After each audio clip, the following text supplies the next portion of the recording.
আমরা জানি মৃত ব্যক্তিকে কবরস্থ করলে মুনকার নাকির ফেরেশতারা জিজ্ঞাসাবাদ করেন। প্রশ্ন হলো, যারা প্রবাসী মৃত্যুবরণ করে তাদেরকে কবরস্থ করতে মাঝে কয়েক মাস পর্যন্ত সময় লেগে যায়, সেক্ষেত্রে তাদের সওয়াল জবাব কখন এবং কিভাবে নেওয়া হয়? কবরের সওয়াল জবাব অদৃশ্যের বা আলমুল গায়বের যে বিষয়গুলো আছে তার মধ্যে একটা। মানুষের চোখের আড়ালের যে জগৎ, যেমন আমরা মহাশূন্যের কথা জানি, যদিও মহাশূন্য এখন মানুষের দৃষ্টির আর আড়ালে বলা যায় না, মানুষ সেই জগৎ সম্পর্কে জানে বা ইলম হাসিল করেছে। যতদিন জানতো না ততদিন পর্যন্ত সেটা মানুষের কাছে ছিল বাহ্যিক এবং আক্ষরিক অর্থে অদৃশ্যের জগৎ ছিল। ঈমানের অধ্যায়ে অদৃশ্যের জগৎ বলতে বোঝানো হয় সেই জগৎকে যে জগৎ সম্পর্কে মানুষ আসলে জানা মানুষের জন্য সম্ভব না, যেটার ইলম শুধুই আল্লাহ তাআলার কাছে। যেমন জান্নাত, জাহান্নাম, আখিরাত, পুলসিরাত, কিয়ামত, হাসর, মিজান, কবরের আযাব হোক, কবরের শান্তি হোক, নিয়ামত হোক, এই সব কিছু অদৃশ্যের জগতের বিষয়, যেটা মানুষ দৃশ্যমান করা সম্ভব না। এই জগতের বিষয়গুলো এর কাইফিয়ত, এর ধরন কি হবে সেটা একমাত্র আল্লাহ তাআলা ভালো জানেন। ঈমানদার সেটাকে পরিপূর্ণভাবে ন্যস্ত করবে কার উপরে? আল্লাহর উপরে। কারণ আমরা যদি বোঝার জন্য বলি, মহাশূন্য সম্পর্কে যতদিন মানুষ জানতো না, যতদিন মানুষ আবিষ্কার করতে পারে নাই, তখনকার কথা বলছি, তখন যদি কেউ বলতে মহাশূন্য এরকম হয় সেরকম হয়, মানুষ বেঁচে থাকে, পড়ে না, মধ্যাকর্ষণ নাই, হান নাই, তান নাই, এটা যদি বলা হতো, যতদিন এই তত্ত্ব আবিষ্কৃত হয়নি ততদিন মানুষকে এটাকে বিশ্বাস করতো। বলতে আরে গল্প দেয়, পাগল নাকি। যে ওই জগৎ সম্পর্কে জানে নাই তার কাছে এটা গল্পের মতো এবং ভুয়া বোগাস কথা মনে হবে। মনে করেন বিদ্যুৎ আবিষ্কারের আগে, বিদ্যুৎ যখন পৃথিবীতে আবিষ্কার হয় নাই, সেই সময় যদি কাউকে বলা হতো যে এখানে হাত দিলে এই যে তিন পাখালায়, তিন হাতাওয়ালায় ফ্যানটা এটা ঘুরবে, আবার তুমি এখানে হাত দিলে ফ্যানটা বন্ধ হয়ে যাবে, এখানে হাত দিলে সব লাইট জ্বলে যাবে, এখানে হাত দিলে সব লাইট বন্ধ হয়ে যাবে, এখানে হাত দিলে বিল্ডিংটা উড়ে যাবে, এটা যদি বলা হতো বিদ্যুৎ আবিষ্কারের আগে কোনো মানুষকে, তাহলে যে বলতো ওই মানুষ তাকে কি বলতো? বলতো বড় ধরনের চাপাবাজ বাবা।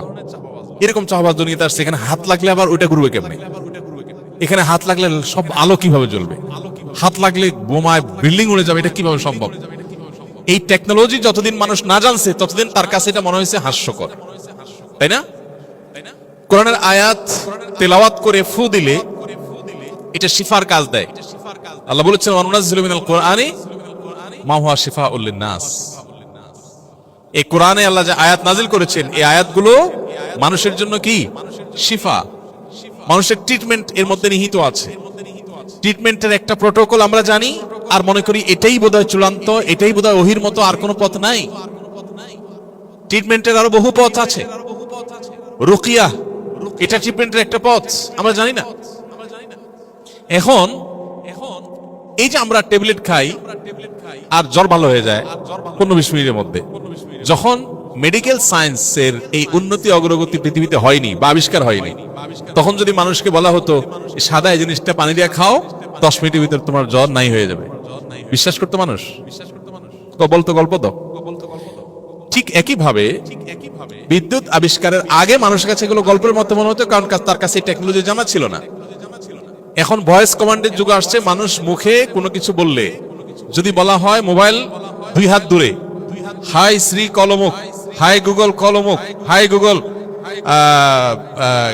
আমাকে এই লোকেশন দাও, সাথে সাথে সে দূরে আছে, সে আমার কথা শুনতেছে, সে মানুষ না, শুনে আবার কাজও করতেছে।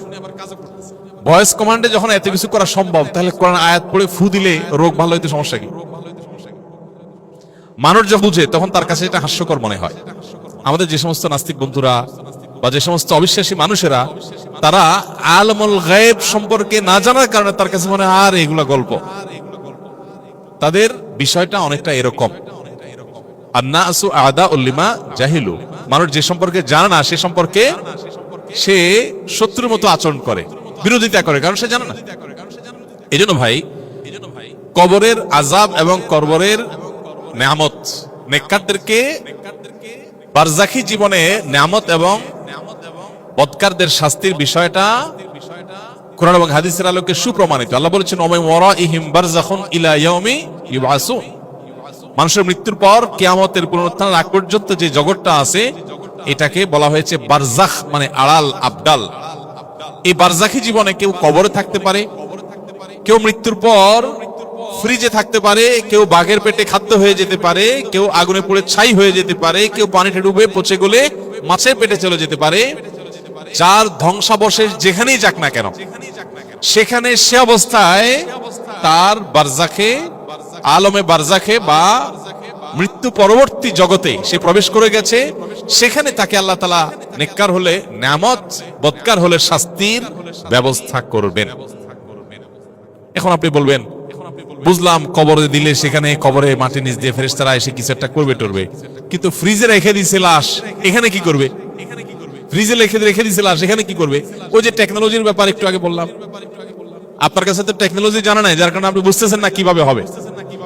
অদৃশ্যের জগতে ফেরেশতা আসছে, কি করছে না করছে আপনি দেখছেন, লাশ হইয়া আছে, লাশের কি হচ্ছে সেটা আপনি বুঝতে পারছেন না, আযাব হচ্ছে নাকি নিয়ামত হচ্ছে।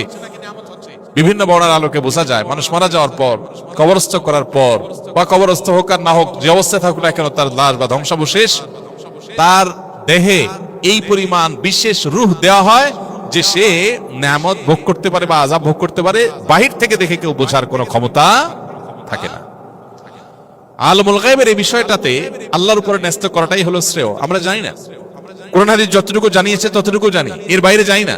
অতএব একটা মানুষের মৃত্যুর পর তার লাশ যদি ফ্রিজে রেখে দেওয়া হয়, সে ফ্রিজে রাখা লাশটা 2 মাস 4 মাস 6 মাস 8 মাস এমনকি সারা জীবন সে মাটির উপর পড়ে আছে, কবরস্থ হলো না, এমনও হতে পারে।